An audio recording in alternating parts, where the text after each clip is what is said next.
Shalom, Apostle Talk, I'm back at you with the truth, giving all praises to Yahweh Hashem, Shai Bashem, Kakwadash. Anyway, this is part 3 of Hermeneutics, or Hermeneutics, Revelation 18, and Cambridge Bible for Schools. And we're going to go back into the book of Revelation, chapter 18, and we're going to go to back and forth from the blue letter to the what is this,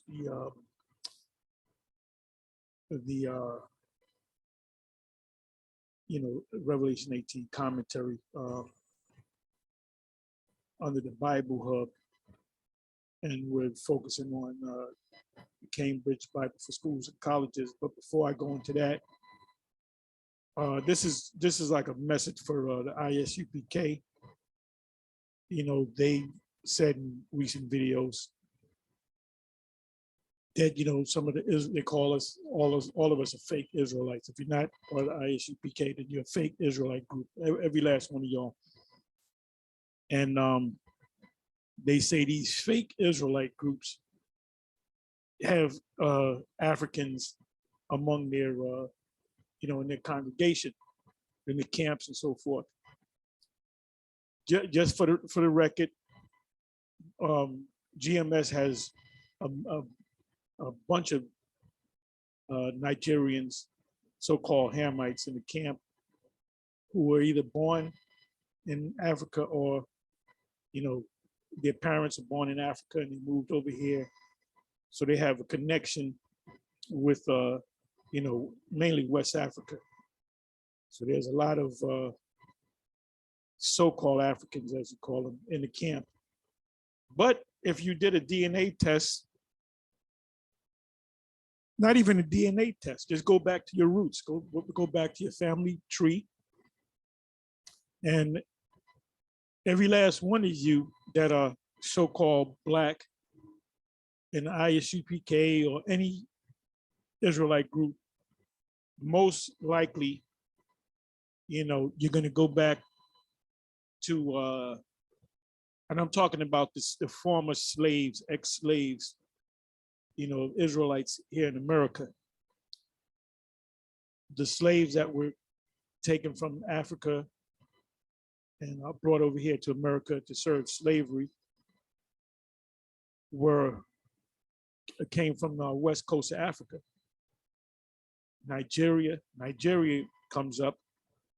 As a matter of fact, I'm gonna go. You know what I'm gonna do? Let me do this. But you see here, right? It says Jim Brown, right? Nigeria. Jim Brown. Wait a minute. Jim Brown is a Jake. That's a Judite, man. That's an Israelite. But guess what? Jim Brown is a Nigerian. Danny Glover is a Nigerian. And what's the name of this page? Afroculture.net 39 Black celebrities of Hollywood. Well, in this case, sports, but he was in Hollywood too, of Nigerian origin. So, John Amos from Good Times, Nigerian.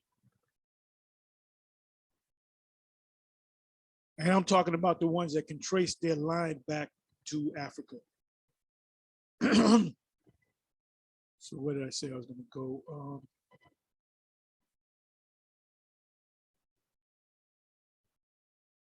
Let me try this.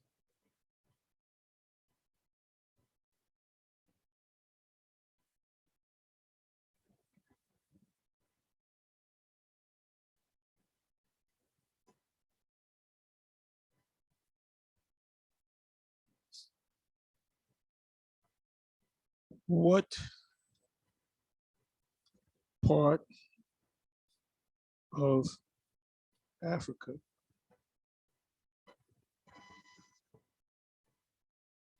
did the slaves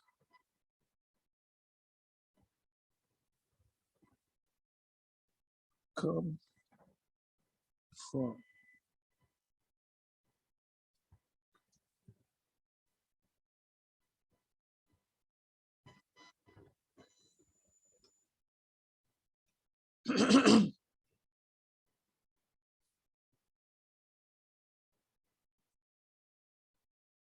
What part of Africa did the slaves come from?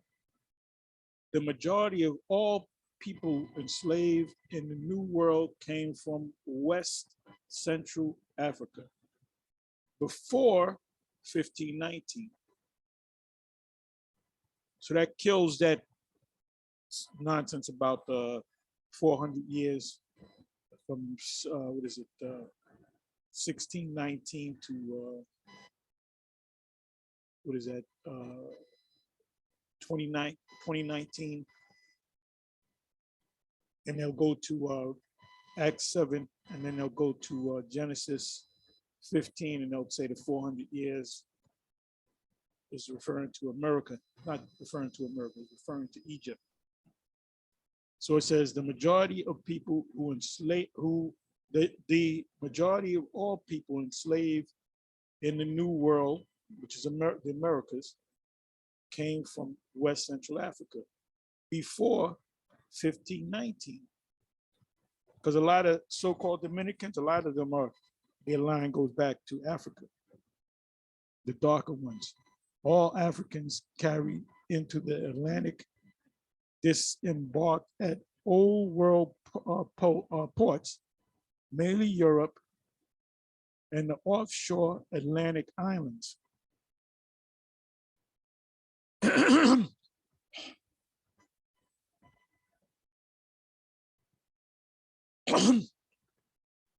Which Europeans trafficked in slavery? You know what? Let me click on that.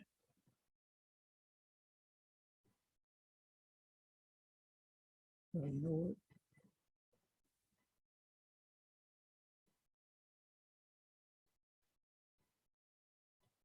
Drop down menu.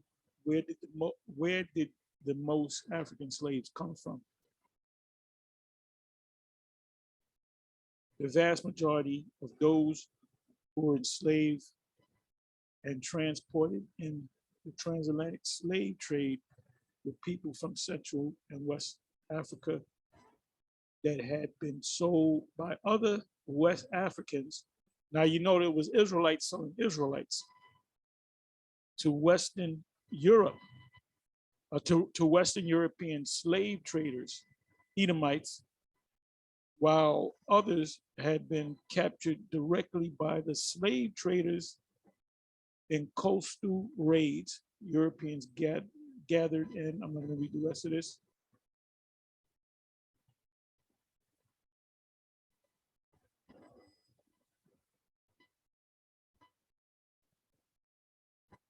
Okay, let me look at this. Where did most, remember, slaves are being brought over here not too long after Christopher Columbus came over here.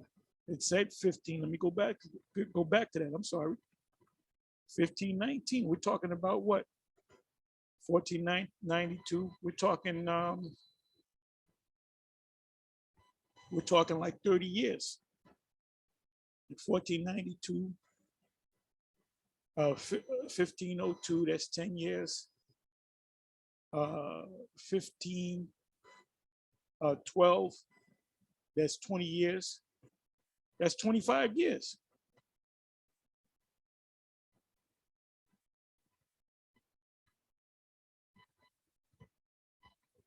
And this is something that Esau doesn't, want us to talk about, because if they believe that they believe in the scriptures, they would have to believe that anyone that leads any nation that leads another nation, or anyone that leads another one into captivity shall go on in captivity.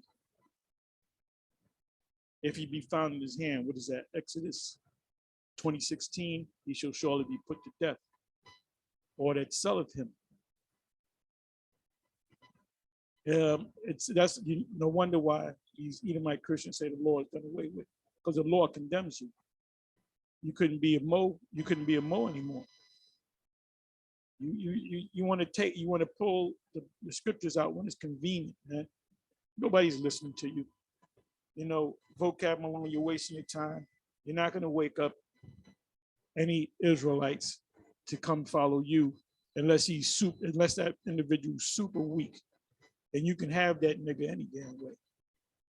How did slavery start? In Africa, where did most slaves from Africa go?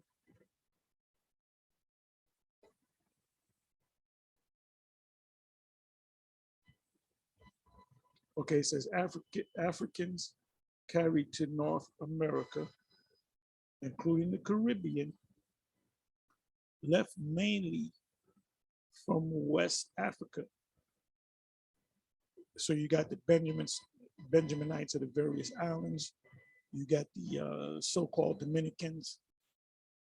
You got the Haitians.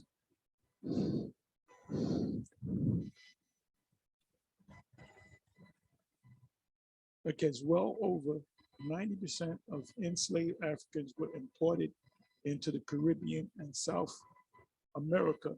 Only about 6% of African captives were sent directly to British North America.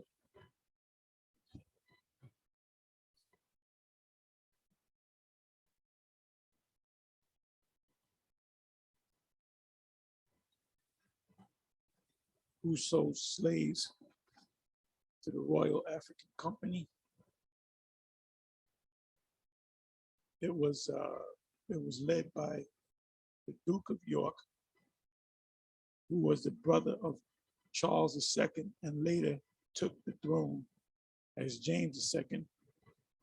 It shipped more African slaves to the Americas than any other company in the history of the Atlantic slave trade. So you actually had companies set up in the business of capturing slaves and selling them to Europe and North America. So that was a lucrative business. And you know what? You'll understand it. You'll feel what we felt, because you're going to be slaves. You're going to be shipped all over the place too. It was established after Charles II gained the English throne, which the original royalty of England and all throughout Europe was Jake, throne in the Restoration of 1660.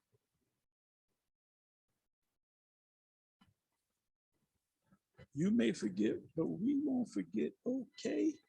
Inside joke.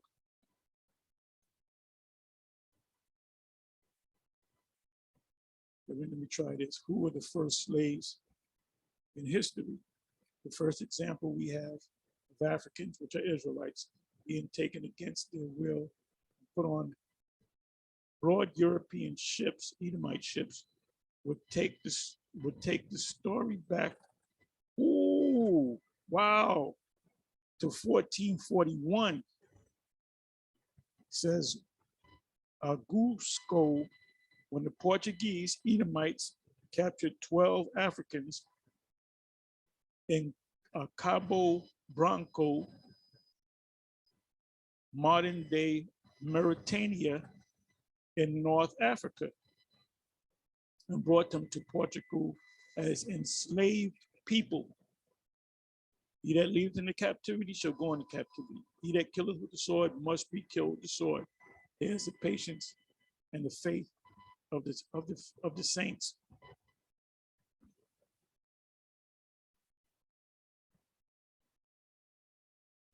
How many slaves did England bring to America? Although Britain transported about, oh, that's a big number right there. Oh, that's it, you got a lot to pay for, you damn devils. How many slaves did England bring to America? Although Britain transported around 3.1 million slaves, a million enslaved Africans, only around 2.7 million arrived at their destination, largely due to deaths while traveling the Middle Passage, the journey between Africa and the Americas. There are few records relating to the Middle Passage because the voyages were private ventures. And, you know, payback Payback is a B. When did slavery start in Canada? One of the first recorded Black slaves in Canada was brought by a British convoy to New France, which is Canada, in 1628. Oliver Lee John was a name given to the boy originally from Madagascar. By 1680, New France's population was 11,562 people, made up primarily of fur traders, missionaries, and farmers settled in the state or whatever.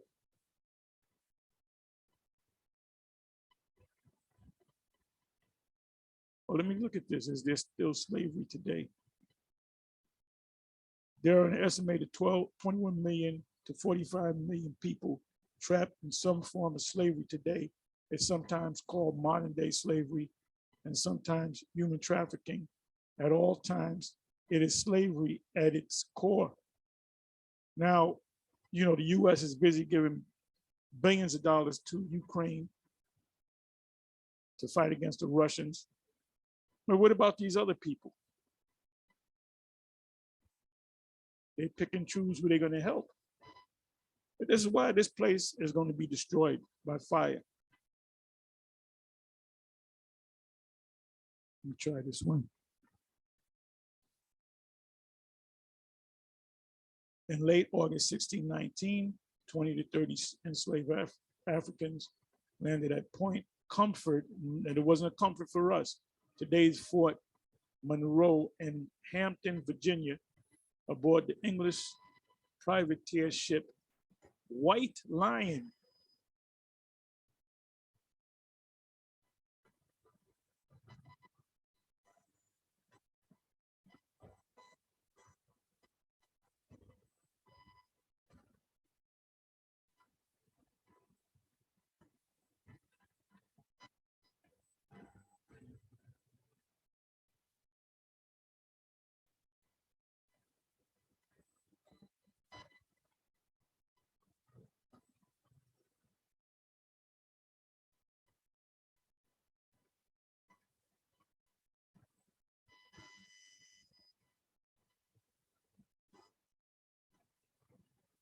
What are the three types of slaves? Sex trafficking, the manipulation, coercion, and control of an adult engaging in a commercial sex act, child sex trafficking, forced labor, forced child labor, bonded labor or debt bondage, domestic servitude, unlawful recruitment, and use of child soldiers.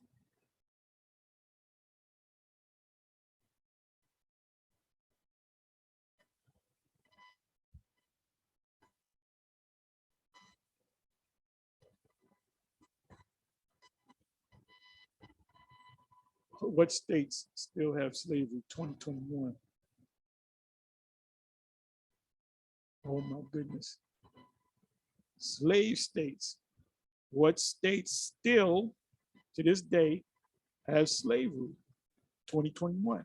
Arkansas, Missouri, Mississippi, Louisiana, Alabama, Kentucky, Tennessee, Virginia.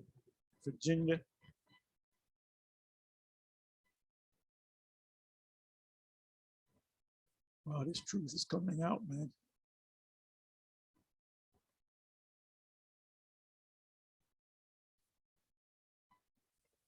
And this is current.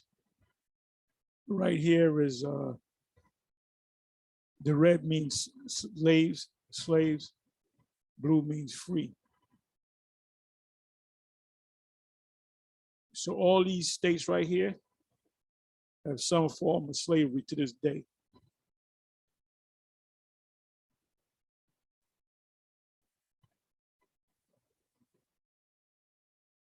I bet you if the Israelites had Edomite slaves, any form of the Edomite slave, vocab would be on top of it. Why isn't he on top of this? Anyway, let's and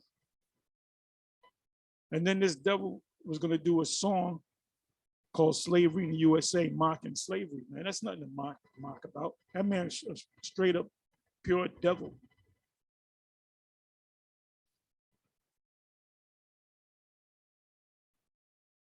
Now let's come back over here and I'm gonna get into the subject.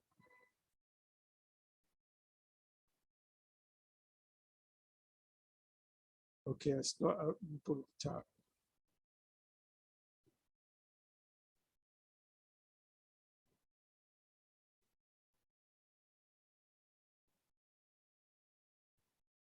Okay, 39 black celebrities in Hollywood with Nigerian origins. Forrest,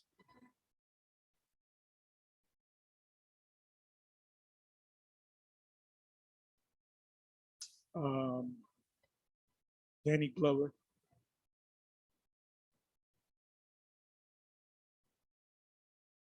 Sade the singer, Forrest Whitaker, Nigerian Igbo people. Ain't nothing but a J. Danny Glover, Nigerian, Chiwetel Ejiofor, Nigeria, Igbo,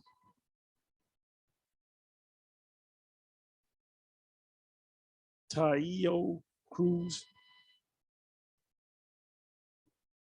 Adiwal Akinowi, whatever. He's been in a lot of played in a lot of movies. Akeem,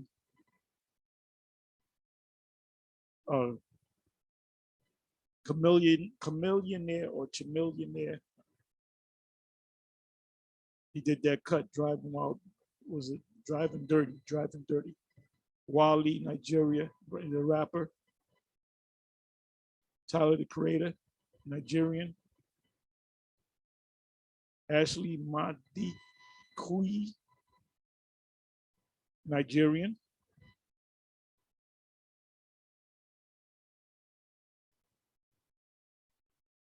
He played, I believe he played for the NFL. Let's see if it says that.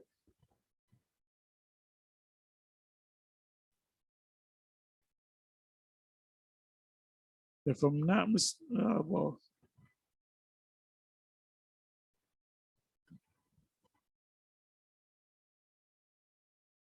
I forget all the information. I remember when he was playing. Nigerian, hard to say his name. This, I believe, is the actual dude.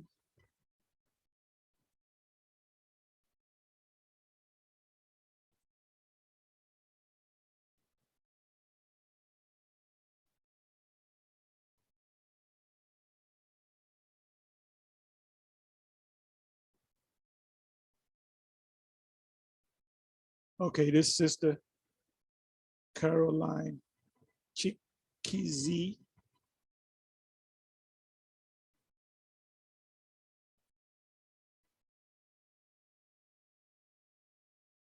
There was a series, I believe that was a History Channel on the Bible, and he played Samson. Series that came out a couple of years back.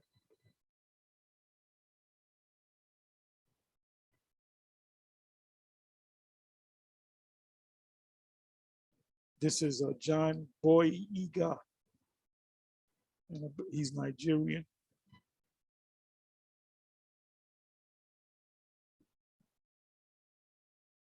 She played in a couple of movies. A beautiful sister, another beautiful sister.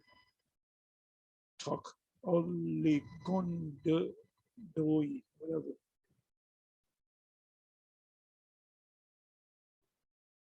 Donald Faison. You might have thought he was one of them Latin tribes. He's Nigerian. Nigerian. Now this guy, That's royalty, boy. Let me see.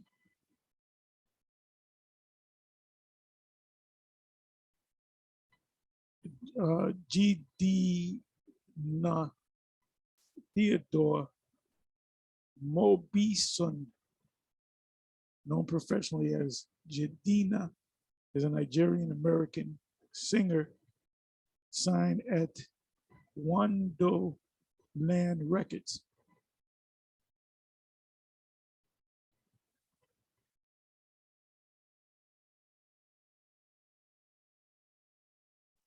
I just wanted to kind of go through this.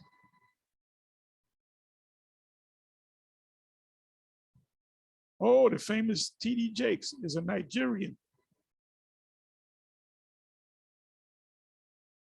We got Jim Brown, Nigerian. Judge Hatchett, Nigerian.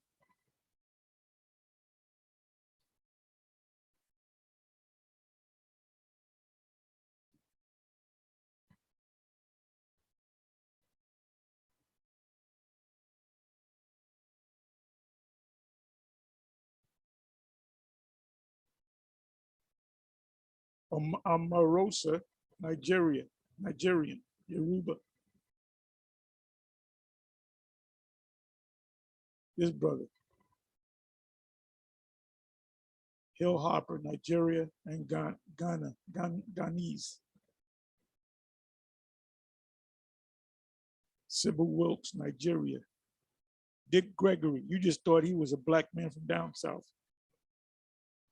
Dick Gregory, Nigeria, and Bioko Island.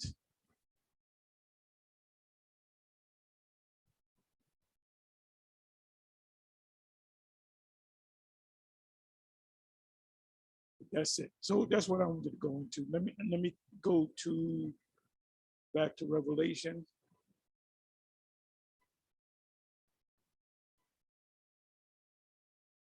I'm gonna go here, Revelation 18.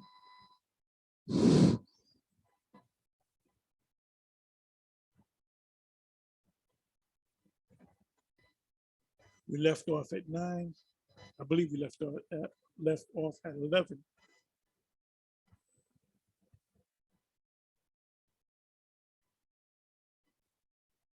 You know, when this place is about to be destroyed by fire, when it's shot on by missiles and hit by lasers, and they see the elected Israel being beamed up in what they call UFOs. The whole world, this is going to be breaking news around the whole planet, because this is Babylon the Great. They said the merchants of gold and silver and precious stones and pearls and fine linen and purple and silk and scarlet and all fine wood and all manner vessels of ivory and all manner vessels of most precious wood and of bars, brass and of iron and marble.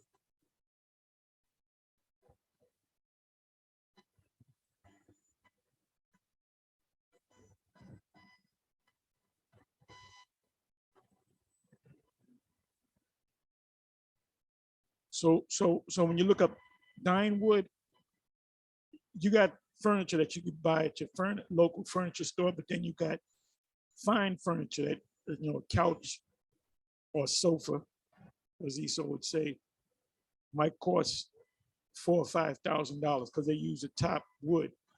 And this is talking about the ones that live deliciously are the super rich, the elite of America. And then Esau, they live in a certain lifestyle, and cinnamon and odors and ointments and frankincense and wine and oil. Your top wine comes from other countries, from Italy, from France. Your best vodkas come from Russia and other European countries. And fine flour. The food that we eat at these local restaurants are can't be compared to the food that the super rich eat. They eat the best quality of everything. Scripture say, as in the day of slaughter, and wheat and beasts and sheep and horses and chariots and slaves. Well, I just showed you about 5 minutes ago a chart of slavery as of 2021 still exists in America, most of those southern states, and souls of men, because in order for you to make it, like all these jakes that made it in this society, they had to sell their souls. Whether it's the athletic world, the world of Hollywood, the music world, the political world, and they have to take an oath to not come out and say that we're the Israelites, although some of them are coming out. It says, 14th verse, and the fruits that thy soul lusted after are departed from thee, and all things which were dainty and goodly are departed from thee, and thou shalt find them no more at all. So let's go to Revelation 18 verse 14.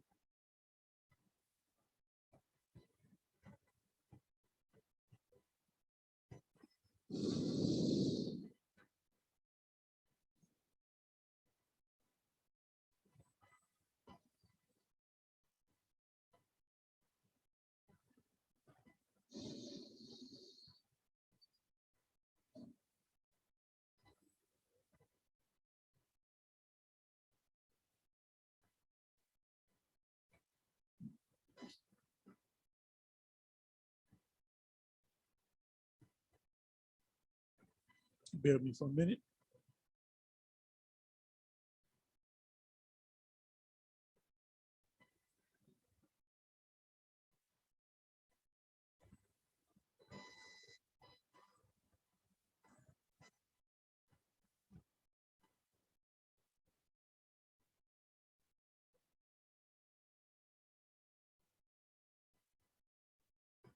Let me do this.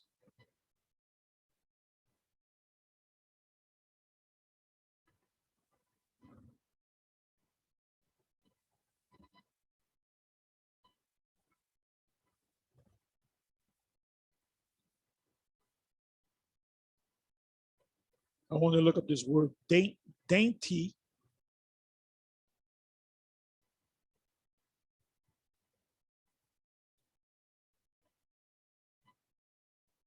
Lip aros, where you get a liposuction, meaning you're pulling out the fat or the grease from your body.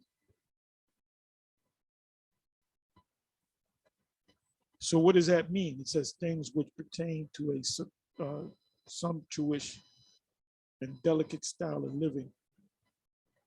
Now, why does it say grease? It's talking about deep fried foods.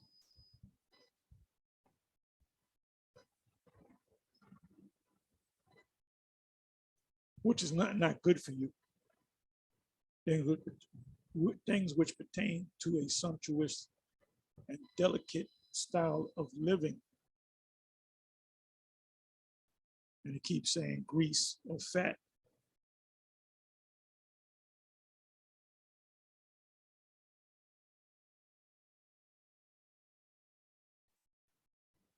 Okay, it's only mentioned one time in the scriptures.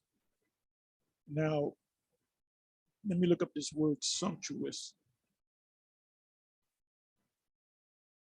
Luke should come. The book of Luke should come to mind, because somebody was living sumptuously.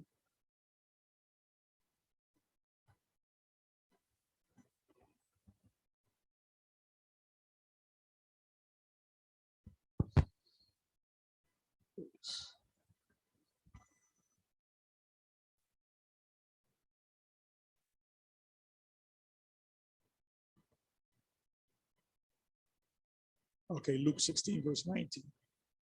Then there was a certain rich man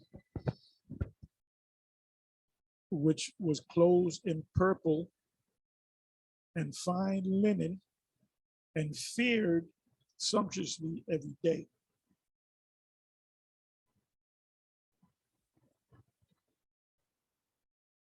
You don't see the super rich people going to McDonald's and Burger King and Wendy's. They eat it. They go to places that you can't afford. There was a certain rich man, which represents Esau, the super rich, which was clothed in purple and fine linen and fared sumptuously every day.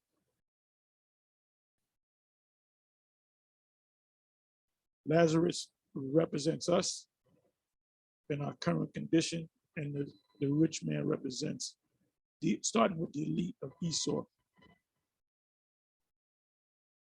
So I want to look up the word sumptuously.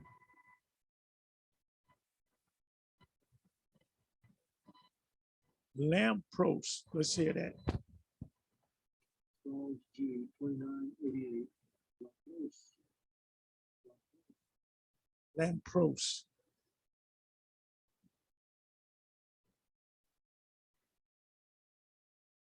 It means splendidly, magnificently, of sumptuous living.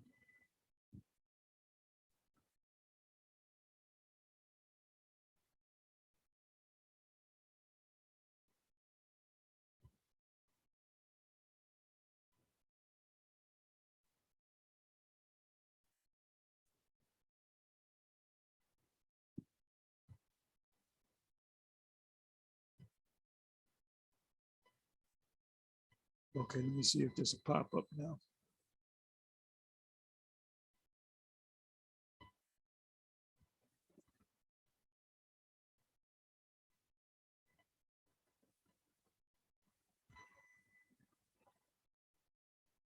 And I want to come back and look up goodly, but so it says Revelation 18, verse 14.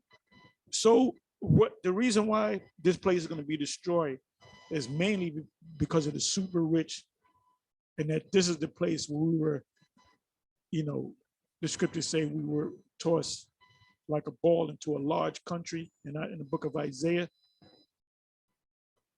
that ball represents the ships that we were in. That large country represents America.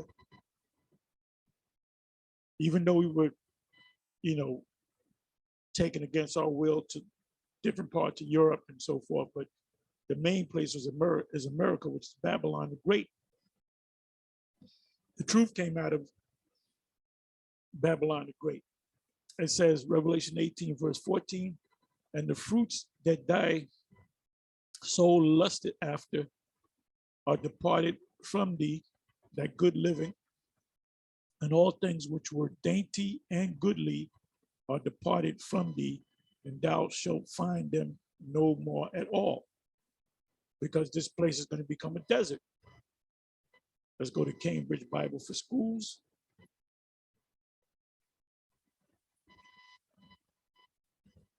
I'm just looking over something.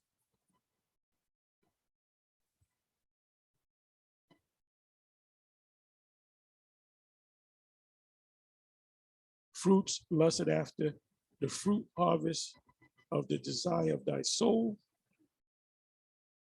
It seems as though the writer had forgotten the construction with which the long sentence, Revelation 18, 11 to 13 began. This verse stands as if the lamentation of the merchants, China, and the people around the world, the other nations that have made money, they're going to mourn because they're not going to make any more money anymore. And the whole world's going to be affected, man, from this destruction. Until we come, the Most High sets us back up. I beheld Jerusalem come down from heaven, the city, in Revelation 21. What did John see? The New Jerusalem, the Israelites coming down in ships, and we're going to land on the earth, and we're going to enslave everybody.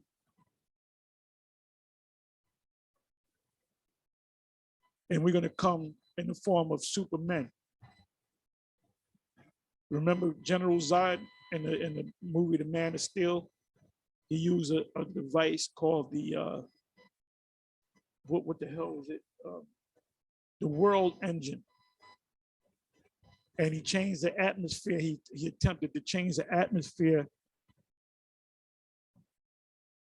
of the planet to that of Krypton. So we're going to do something similar to that. We're going to change this whole world over. We're going to shackle up people and give them work assignments. Seems as though the writer had forgotten the construction with which the long sentence, Revelation 18, 11 to 13 began. This verse stands as if the lamentation of the merchants were being quoted. In the next verse, it is described again and then is quoted more regularly, because the Most High let him see the vision of the actual people.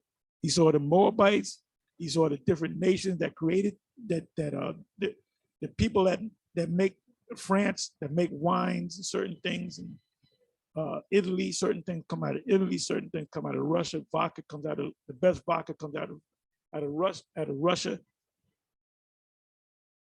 So these other nations, they became rich, as it says in Revelation 18, through the fact that Babylon, wanted to live this life. It says sumptuous. It said they shall find.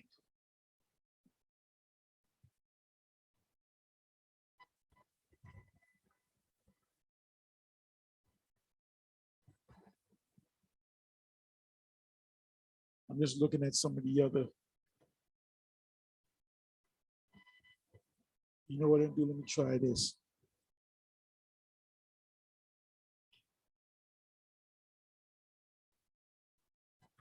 Okay, Roman comes up in Matthew Henry's concise commentary. This is the magnificence and riches of the ungodly. The ungodly will avail them nothing, but will render, and the ungodly we know are the Edomites, starting with super rich, vengeance harder to be born. The spiritual merchandise is here alluded to. It's not spiritual merchandise, it's actual merchandise. When not only slaves, but the souls of men are mentioned as articles of commerce. That's talking about us. To the destroying the souls of millions, nor has this been particular to the Roman Antichrist. Right. Well, they said it right. The Roman Antichrist represent Esau. This is Rome all over again.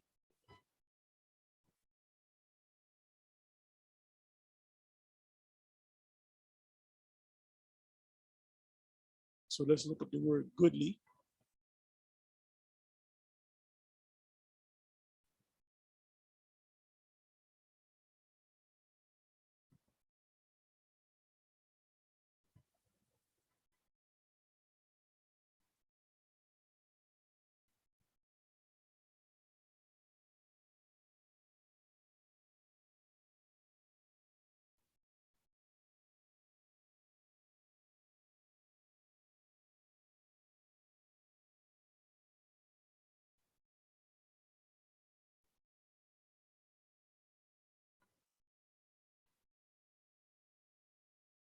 Bear me for a minute and come back again.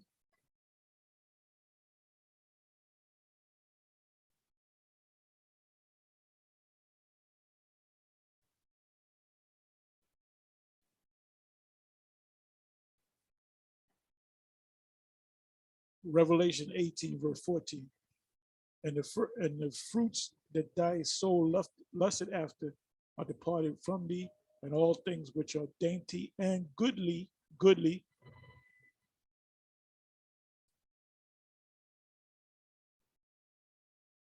So we know this is talking about the elite of Esau, not your average Edomite, your blue collar, middle class, but they're going to go into slavery too because they're Edomites.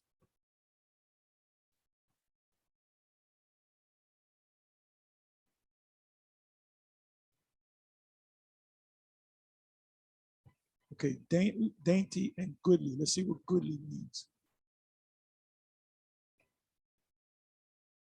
Same word, lampros.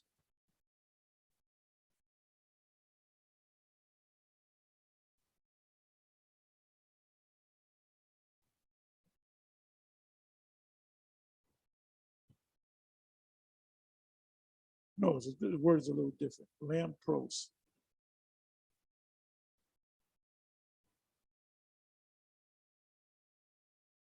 Lampros means shining, brilliant, clear, transparent, splendid, magnificent, splendid, i.e. luxury or elegancy in dress or style. You get a Ford, Chevy, you might get a Toyota, you might buy a used car, you might get a brand new car, you got to make payments on it. Sometimes you miss your payments and they repo the car. But now Esau, they get, that's why Jake in the hip hop world, in the sports world, the acting world, Hollywood, when they make it, they get those same cars that Edomites get. They live a luxurious lifestyle. So they're going to die right along with Esau because they're living Isaiah 13. Anyone that's joined unto them shall be slain by the sword.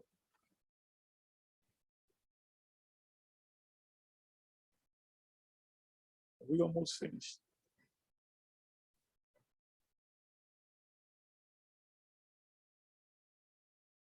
15th verse, the merchandise of these things which were made rich by her, China, Italy, the Ukraine, Russia for their vodkas, France for their wines and their cognacs. There's certain places, the rugs, Turkey, these things, these finer things in life. As soon as Jake makes it that they follow it. What do Esau get? What kind of car does he drive? What kind of food does he eat? Where does he live? Jake, when they make it, they emulate Edomites, the rich, super rich Edomites. It says, 15th verse, the merchants of these things, which were made rich. Remember, China was dirt poor at one time. People looked down on China.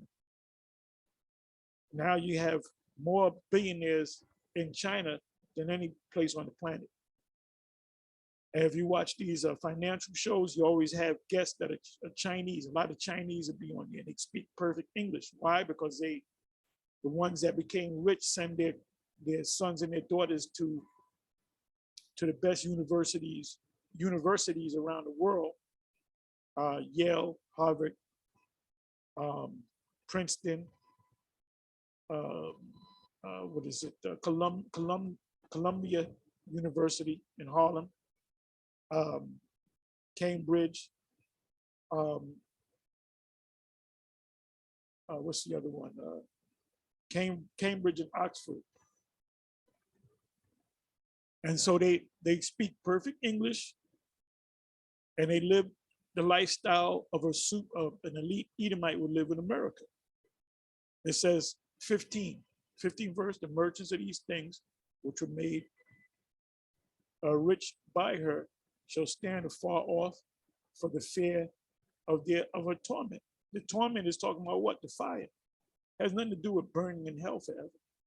Weeping and wailing. And we know that why they're weeping and wailing.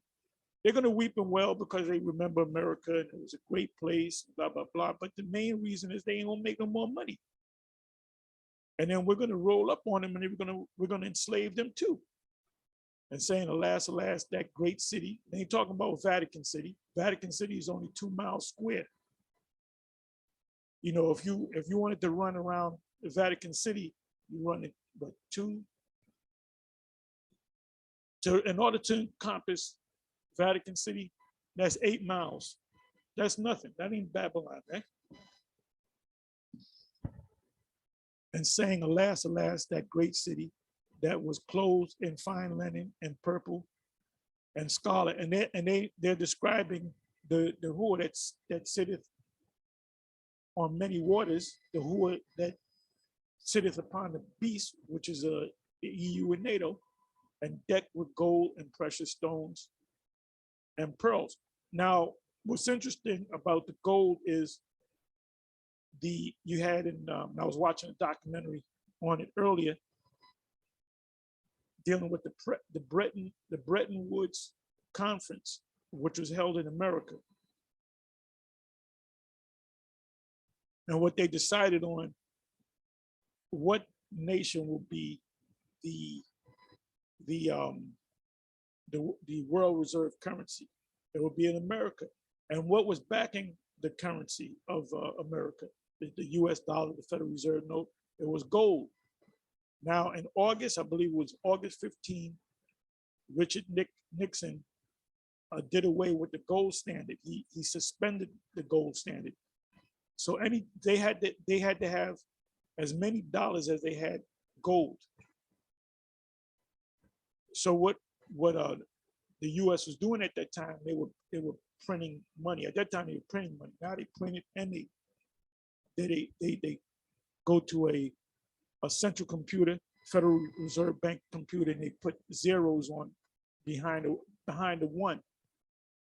So when you get a credit card, you don't get no money, but you got a credit card, and as soon as you spend it, you got to pay them back plus interest. So these other nations caught on to it, so they said they wanted their gold, and that's why he had to suspend the gold, because they didn't have enough gold to pay everybody, because they were doing backdoor deals. And decked with gold, world reserve currency was backed up by gold. Now it's backed up by oil. For 1 hour, so great riches is come to nothing. And every shipmaster and all the company and ships and sailors and as many as trade by the sea stood afar off. They're going to be in their countries. Isaiah chapter 13, they said, flee back to their own lands. And cried when they saw the smoke of her burning, saying, what city is like unto this great city? So now let's see what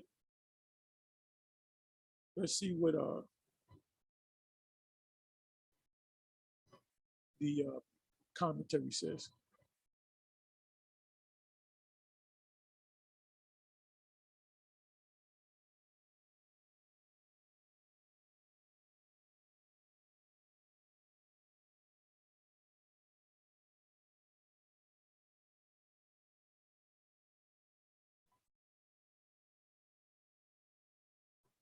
And cried when they saw the smoke of a burning, saying, what city is like unto this great city? Now, if you notice, there's not too much, they don't say too much about this. What city is like, and it says Ezekiel 27:32. And in their wailing, they shall take up a lamentation for you and lament over you, saying, what city is like Tyrus? So we know that Tyrus is actually spiritually America, like the destroyed in the middle of the sea. So we know that that's not talking about actual Tyrus. It's talking about this place right here.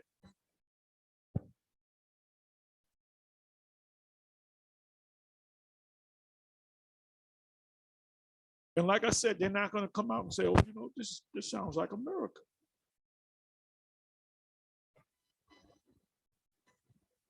Pulpit commentary mentions the same precept, Ezekiel 27, verse 32.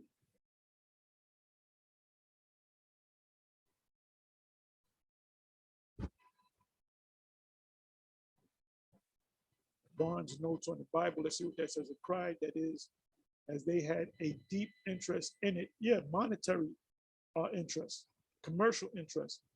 They would, on their own account, as well as hers, lift up the voice of lamentation. What city is like unto this great city? In her destruction, what calamity has ever come upon a city like this? And what city is it talking about? It's talking about the USA.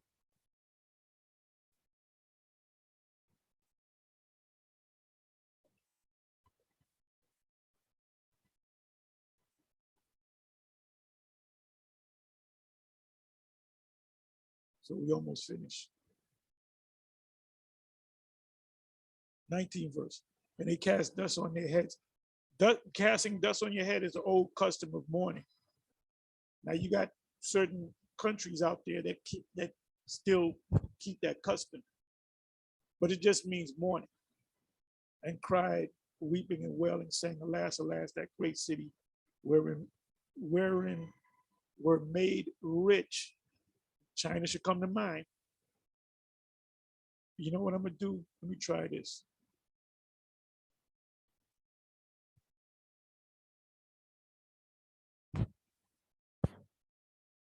What made China rich?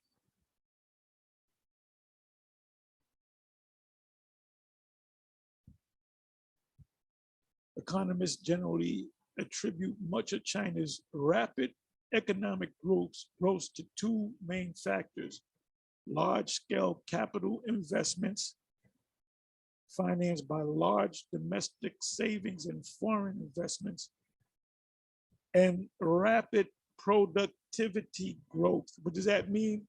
They became the number one major exporter to the world, mainly America. So when they made their money, they invested. These two factors appear to have gone together, hand in hand. China's economic rise, history, trends, challenges. What mainly makes China a lot of money? Let's see. The major sector and industries, they create things. Driving growth of China include the service sector, agriculture, manufacturing, and technology. All of you have, everybody out there that's listening to me have a cell phone. You and your mama got a cell phone. Where do you think they make the cell phones at? In China. That's how they became rich. If you go to Walmart, everything in Walmart is made in China. China is also one of the world's largest exporters and importers in the world.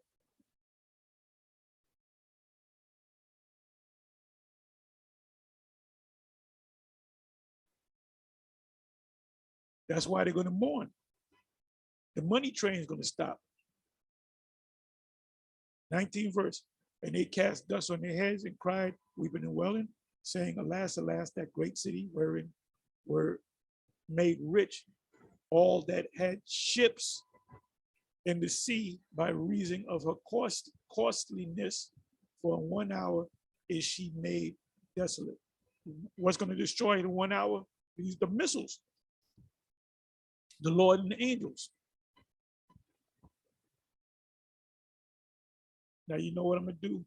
Let me go to commentary, verse 19.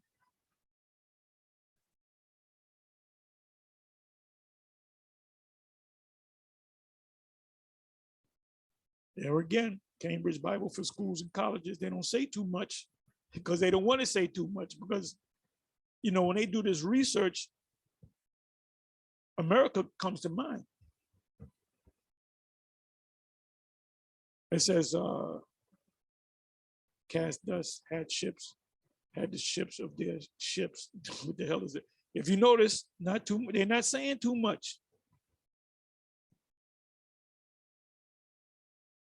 Matthew Poole commentary, they just put Revelation 18 and 18. Because they know something.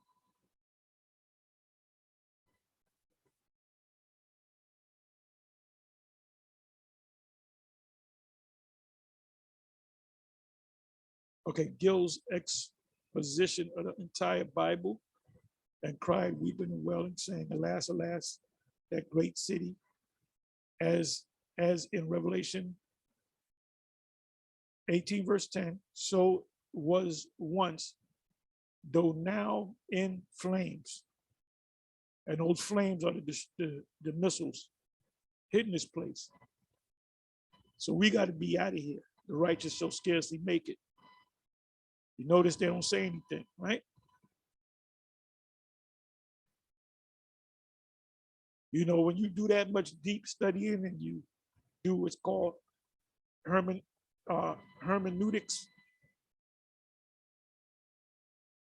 you come across words and, you know, you come to the conclusion that this is only taught, this got to be taught. They know that the ones that became rich are talking about China. What John on the Isle of Patmos saw was the destruction of this place. He saw them lining up, getting charagma. It said, rejoice over her, thou heaven, and ye holy apostles. So this destruction is going to come somewhere in between the time of the apostles, which is 2,000 years ago, and now, or the near future. Let me read that again. Rejoice over her, thou heaven, the angels, and ye holy apostles and prophets, for the Most High have avenged you on her. So now let me see what they say about this.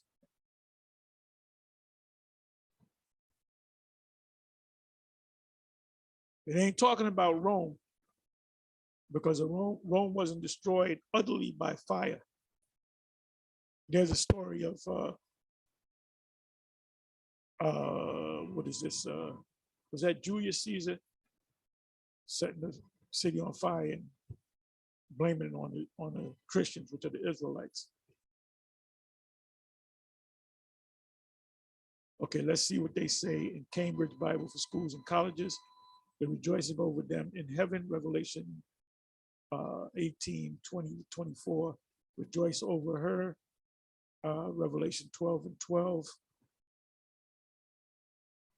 Therefore rejoice, ye heavens, and you that dwell in them. Woe to the inhabitants of the earth and of the sea. The devil is come down to you, having great wrath, because he knoweth that he hath but a short time. There may be a reminiscence of Jeremiah 51, verse 48. Then the heaven and the earth and all that therein shall sing for Babylon, for the spoilers shall come to her from the north, saith the Lord. That's talking about Russia. We cannot tell if the words are those of the angel of Revelation 18 and 1, of the voice of Revelation 18 and 4 come up out of her, or of the seer prophet himself. Perhaps the second is most likely. Holy apostles and prophets, the saints and apostles and the prophets. So we know it's not talking about Rome, because Rome wasn't utterly destroyed with fire. The city Rome caught on fire. You can go to that scenario, but it was put out. Judge or judgment condemned her for her condemnation of you. Notice the mention of apostles as well as other saints, the prophets, as proving that apostles suffered in Rome. Yeah, but Rome never got caught on fire, totally destroyed by fire. So we know it's not talking about ancient Rome, it's talking about the new Rome. And I'm not saying this for y'all. Y'all already know I'm singing to the choir. I'm talking about you ones that are somewhat new to this thing. Because you got to break down these precepts like you're breaking it down to somebody that you're going to have somebody watching videos the first time, GMS videos. You're going to have someone that been in this thing for 6 months, been watching, they're still learning. But then you're going to have some that been in this thing for 10 years plus. You don't need this. You might go through it so you can, just go through it, listen, but all you brothers in GMS that been in this thing, for 10, 11, 12, 13, 14, 15 years, you know this. So this is not necessarily for you. And go and so confirming the unanimous tradition as to the martyrdom there of Saint Peter and Paul. Because who put out the order out to kill Peter and Paul? It was this guy, Nero. Notice also in reference to the theory mentioned in Revelation 2, verse 2, St. John's recognition of the latter as an apostle, whether he had himself been condemned to death at Rome cannot be determined, but the tradition to that effect was ancient, but not demonstrably so ancient, nor so widespread, or so confirmed by scriptural evidence, whatever the hell that means. So you know what they had to come to the conclusion of? They had to come to the conclusion that this event had to take place after the death and resurrection of the Lord, after the book of Acts. We know it didn't happen in the book of Acts. And inside the lives of the apostles, but all of them died except one, which was John. So guess what? The apostles have to be back here again. Revelation 10, I believe it's Revelation 10 and 10. And they don't understand, well, these so-called scholars do understand reincarnation. If you go to Matthew's 11, talking about John, and if you receive this as Elijah, which is forth to come, go to that in Matthew 17, and they break it down. They tell you, they don't use the word reincarnation, but they tell you that Elijah has to come back. They can't explain it though.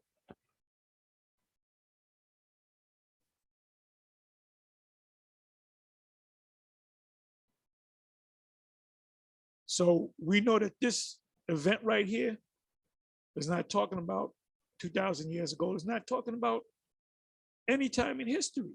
It's something that didn't happen that's getting ready to happen.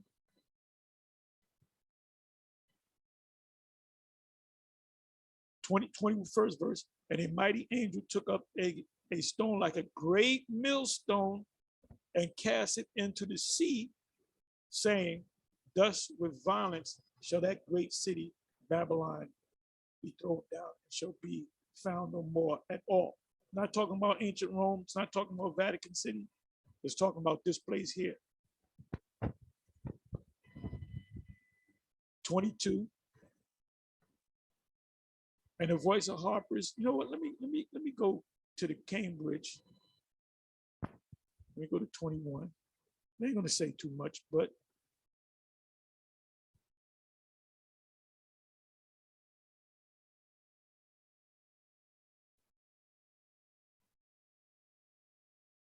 here goes Cambridge not saying too much. Because they know, they say this sound like America to me. Sound like America to me. One strong angel, Jeremiah 51, 63, 64. And it shall be when you have made an end of reading this book that you shall bind a stone to it and cast it into the middle of Euphrates. And Jeremiah actually did that.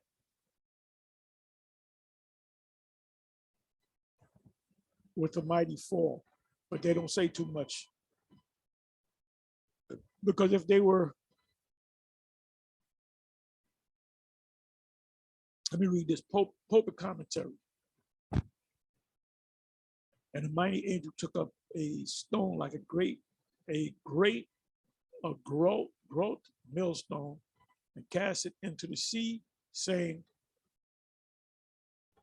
add one strong angel, the mighty voice, Revelation 10 verse 1, and elsewhere, the adjective, of course, refers to the mightiness of the deed wrought.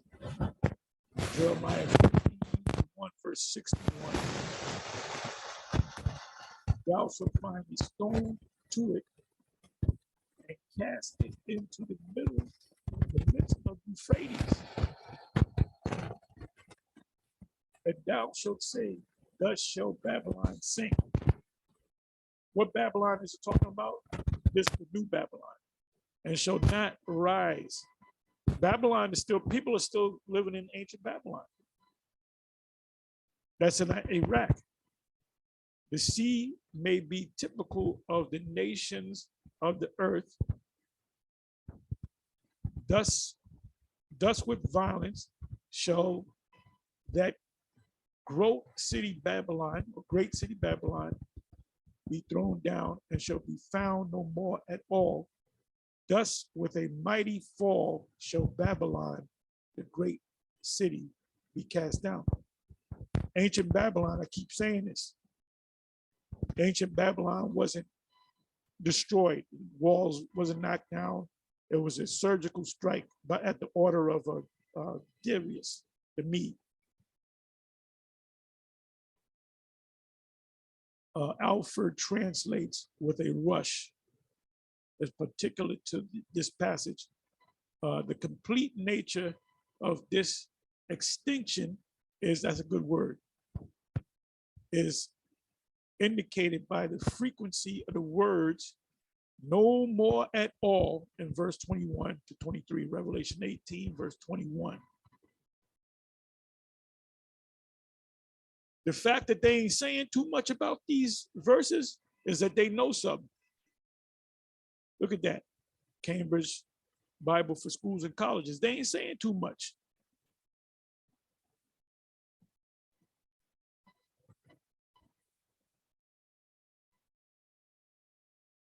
Because they know.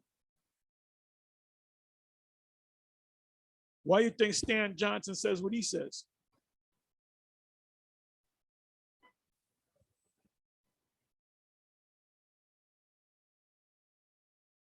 Matthew Poole's commentary. Let's read this. And a mighty angel took up a stone like a great millstone and cast it in the sea for a sign of. Jeremiah did the same thing. The Most High said, tie this up, rock going into Euphrates, which represent Babylon being destroyed. Modern Babylon, New Rome, symbol of the irreparable ruin of Rome, the new Rome, the second Rome, the deadly wound being healed, signified by the great millstone, which had, so they know about the GMS, which had ground to powder so many of God's holy ones. By this sign, the Most High shows his prophets. That Rome shall be ruined, that it shall be done with violence, that it shall be a total, utter ruin. And that never happened to Rome. People still go and visit Rome. The Arch of Titus is still there to this day. From whence it shall never recover. That didn't happen in ancient Rome. So what Rome is it talking about? Let's look at Gill's exposition of the entire Bible. And a mighty angel, not the Messiah, nor one of the ministering spirits, but some man or set of men, perhaps the same with him, Revelation 18:1, took up a stone like a great millstone and cast it into the sea. This is symbolic, just as Jeremiah took a stone and bound it to his book after he had read it and cast it into the river Euphrates as a sign and token of the destruction of old Babylon, which is really new. It represents what's going to happen to the new Babylon. Saying, thus with violence shall that great city be thrown down and shall be found no more at all, which is which is expressive of the utter destruction of Rome, New Rome, and they know it. They know what the New Rome is. They know that this is New Rome, and of the violence, force, and power with which it will be destroyed, and of the suddenness and swiftness, 1 hour, of its destruction, and of the irrecoverableness of its state and condition. And there's no history of a foreign enemy attacking Rome and taking it down in 1 hour swiftly. It's, but what they're saying is Babylon. Babylon wasn't taken down like that. It was a surgical strike. The king of Babylon and his lords were drunk and full up with carbs, and they got their throat slit, so to speak.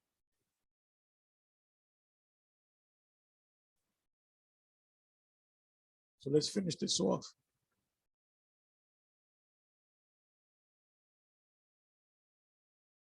'22. And the voice of harpers and musicians and pipers and trumpeters shall be heard no more at all in thee, and no craftsman or whatsoever craft he be shall be found anymore in thee, and the sound of millstone work shall be heard no more at all in thee, and the light of a candle shall shine no more at all in thee, and the voice of the bridegroom, no more marriages, June weddings. It's June, inside joke.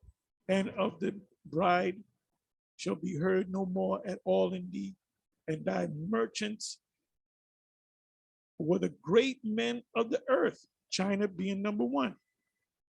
We read it, but went to Google and asked a question: how did China become rich? Through investments, but mainly through manufacturing, and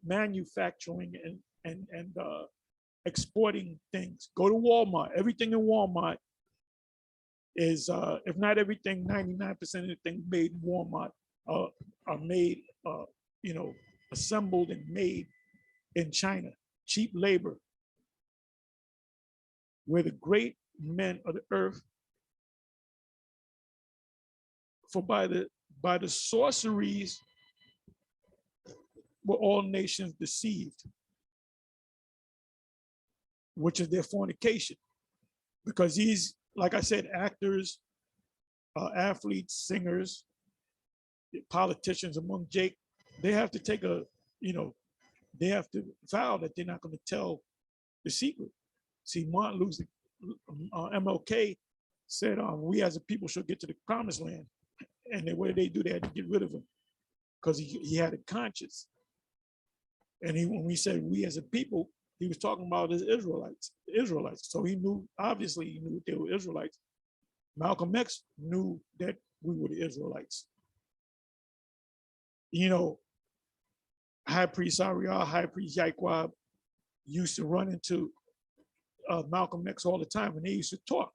And they used to tell him that he was an Israelite, and it never seeped in. But at the end of his life, he started to see it, and he made a statement. There's a famous speech. If anybody knows where it is, they can put it in the comments or whatever, where he says that the true leaders are going to be on the street corners, something to that effect, and they're going to blow a trumpet in your ear, the trumpet of truth. Listen to those men. He was talking about the prophets.